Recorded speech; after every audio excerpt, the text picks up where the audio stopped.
Hello, and welcome to the Renaissance English History Podcast. This is a sneak peek episode. Members of this channel, or Patreon members, at a certain level receive a free audio course every month.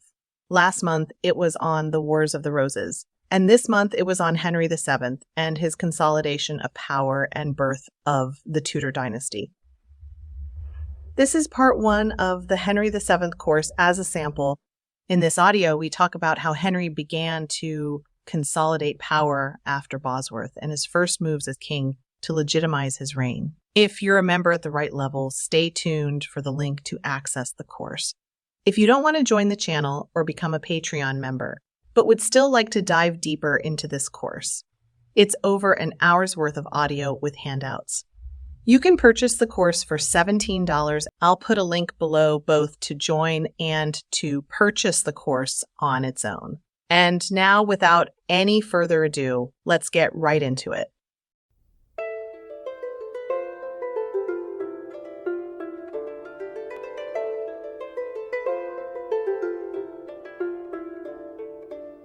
Hello, friend. Welcome to this audio mini course, Henry VII, Consolidating the Tudor Dynasty. I am your host, Heather Tesco. I am a Tudor podcaster, if you don't know me already. I am so very happy that you are here and so very glad to welcome you to this online course. In this course, we're going to cover Henry VII's reign. In the first audio course we did last month, we talked about the Wars of the Roses. And so now we're moving on and we are talking about Henry and how he consolidated power and built the Tudor dynasty. I would love to know what drew you to this course. If you are one of my YouTube members or Patreon supporters and you get the course for free, why are you going ahead and doing it? I would love to know. Leave a comment and introduce yourself, and that will give me a sense of who all is here. And I look forward to meeting you and going on this journey with you. So let's get right into it. Henry VII. This is section 1, the rise of Henry VII. Henry VII was born Henry Tudor on January the 28th, 1457 at Pembroke Castle in Wales, and he emerged from relatively obscure origins to ascend to the English throne, founding the Tudor dynasty that would profoundly shape the course of English history. His birthplace, Pembroke Castle, is a formidable fortress overlooking the Milford Haven waterway, and it was symbolic of his initially precarious claim to royalty, nestled on the fringes of the English realm. Henry's father, Edmund Tudor, Earl of Richmond, died 3 months before his birth, leaving his 13-year-old widow, Margaret Beaufort, to navigate the treacherous political landscape of the Wars of the Roses on behalf of their unborn child. Margaret Beaufort, Henry's mother, was a descendant of John of Gaunt, Duke of Lancaster, through his legitimized offspring from his third marriage to Catherine Swynford. She had been his longtime mistress, great love. He married her, and their illegitimate children were legitimized.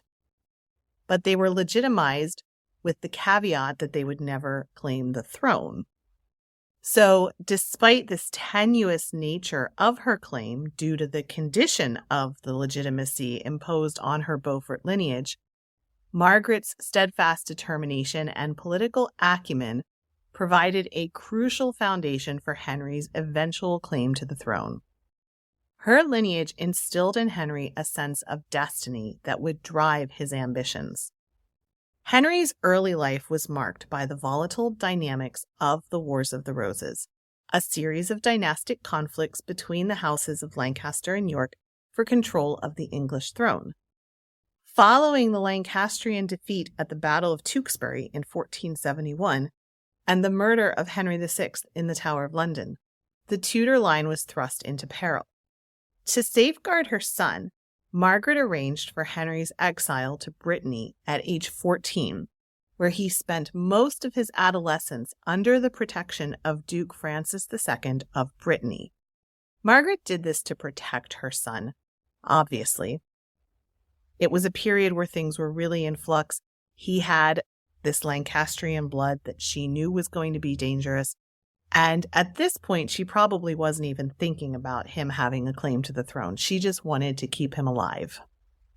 Henry's prolonged exile in Brittany and later in France was instrumental in shaping his character and his political outlook.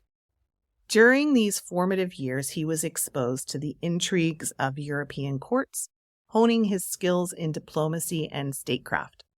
The experience of living under constant threat and in dependence on foreign benefactors imbued Henry with a cautious and calculating disposition, traits that would define his reign. It was in exile that Henry's resolve to claim the English throne crystallized, supported by a small but loyal band of followers and the promise of assistance from his mother and her allies in England. The turning point came in 1483 with the death of Edward IV and the controversial ascension of Richard III, which left the Yorkist dynasty vulnerable. Seizing the moment, Henry garnered support from disaffected Yorkists and Lancastrians alike, as well as the French king Charles VIII, who provided him with troops and resources. In August of 1485, Henry landed in Wales, gathering forces as he marched into England. Henry's early life, marked by adversity and exile, set the stage for his eventual victory at the Battle of Bosworth Field. It was here, on August 22, 1485, that Henry Tudor's aspirations culminated in a decisive confrontation that would end the Wars of the Roses and inaugurate the Tudor era. His ascent to the throne was not merely a result of military triumph, but a testament to his strategic acumen, shaped by years of careful preparation and the indomitable will inherited from his formidable mother, Margaret Beaufort.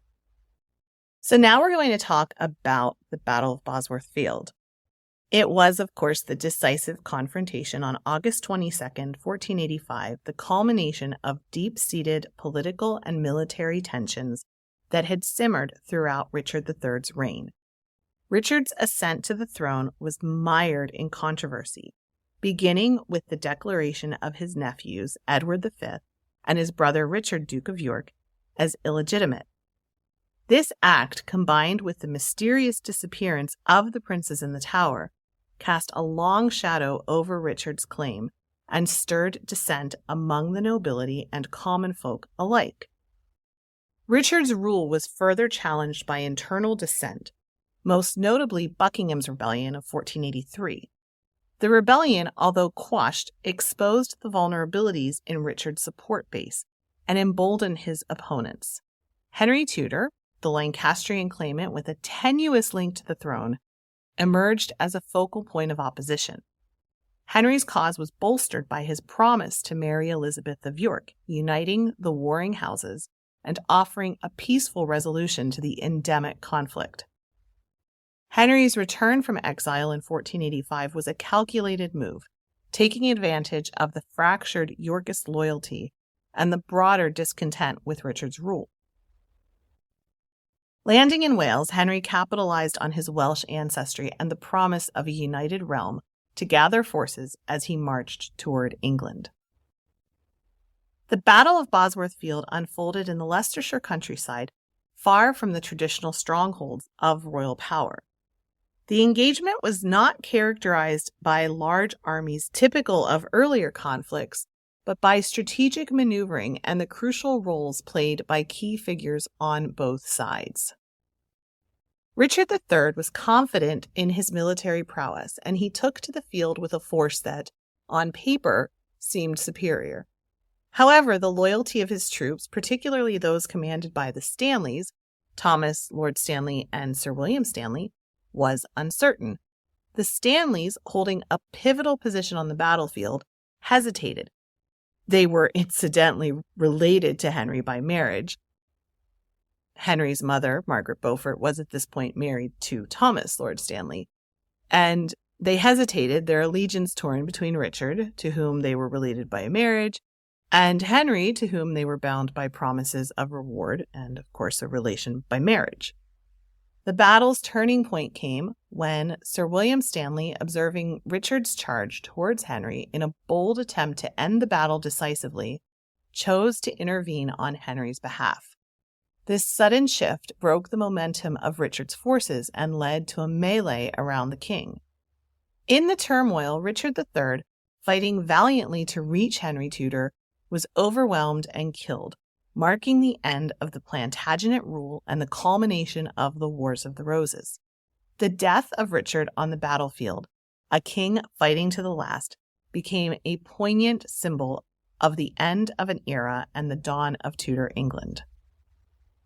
The immediate aftermath of the Battle of Bosworth Field saw a swift consolidation of Henry Tudor's position as the unchallenged victor and the new King of England. The battlefield, stained with the blood of Richard III and his loyalists, bore witness to the end of the Wars of the Roses and the beginning of a new dynasty. Henry was crowned on the field with Richard's circlet, a symbolic act that underscored the transfer of power and the legitimacy of his rule. This moment, emblematic of Henry's ascent, was a poignant marker of the Tudor era's dawn. In the days that followed the battle, Henry moved quickly to solidify his hold on the throne. His actions were deliberate and aimed at healing the divisions that had plagued England for decades. An early significant act, though not immediate, was to fulfill his pledge to marry Elizabeth of York, uniting the warring houses of Lancaster and York. This union was not merely a political maneuver, but a foundational act that sought to bring about national reconciliation and forge a new sense of unity. Henry's victory at Bosworth also marked a decisive shift in the governance of England. He worked to dismantle the power structures that had perpetuated the cycle of conflict, reducing the influence of the nobility, who could muster large private armies and pose a threat to the crown. His reign introduced policies that emphasized the authority of the monarchy, laying the groundwork for the strong, centralized government that would characterize the Tudor period. The significance of Bosworth extended beyond the battlefield. It represented a turning point in English history.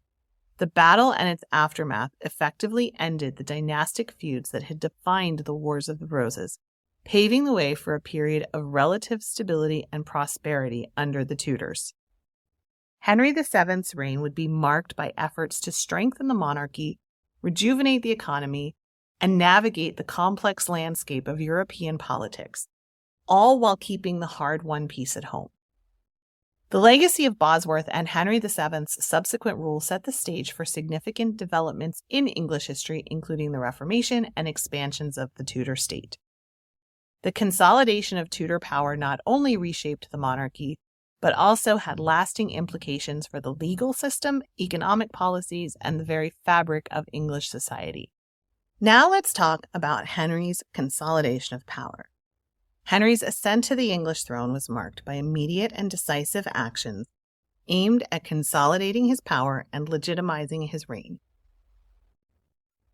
His coronation at Westminster Abbey on October 30th, 1485, was not just a ceremonial event, but a powerful statement of his undisputed claim to the throne. The choice of Westminster, with its rich royal history, underscored the continuity and legitimacy of Henry's rule. And note that he had not yet married Elizabeth of York at this point. He didn't marry her until January, which we'll talk about. So he was having himself crowned, saying, look, I will marry Elizabeth, but I don't actually need to. I'm still the king, even on my own. One of Henry's most interesting and astute political maneuvers was backdating his reign to the day before the Battle of Bosworth, effectively rendering anyone who fought against him as a traitor. A bit of revisionist history. This strategic decision allowed him to confiscate the estates of key Yorkist leaders, thereby weakening the opposition and enriching the Tudor treasury. It was a move that demonstrated Henry's shrewd understanding of law and power, often encapsulating in his reputed remark, "A king cannot be a king without the wealth of his kingdom." The treatment of Yorkist opponents was both pragmatic and calculated. While Henry was ruthless with those he deemed a direct threat, he also extended mercy and the opportunity for reconciliation to others. This approach helped to pacify potential rivals and co-opt their loyalty, gradually transforming a fractured realm into a more unified state under his rule. The political and symbolic importance of Henry's marriage to Elizabeth of York, which took place in January of 1486, cannot be overstated. The union was a masterstroke of political strategy, effectively uniting the warring houses of Lancaster and York and bringing to an end the dynastic conflicts that had plagued England.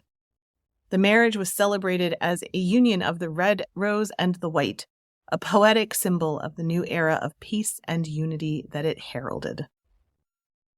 The marriage also served to solidify Henry's claim to the throne. By marrying the eldest daughter of Edward IV, Henry not only reinforced his own legitimacy, but also ensured that his offspring would be indisputably rightful heirs to the English crown. The birth of their son Arthur in 1486 was seen as a sign of divine favor and guarantee of the Tudor dynasty's future.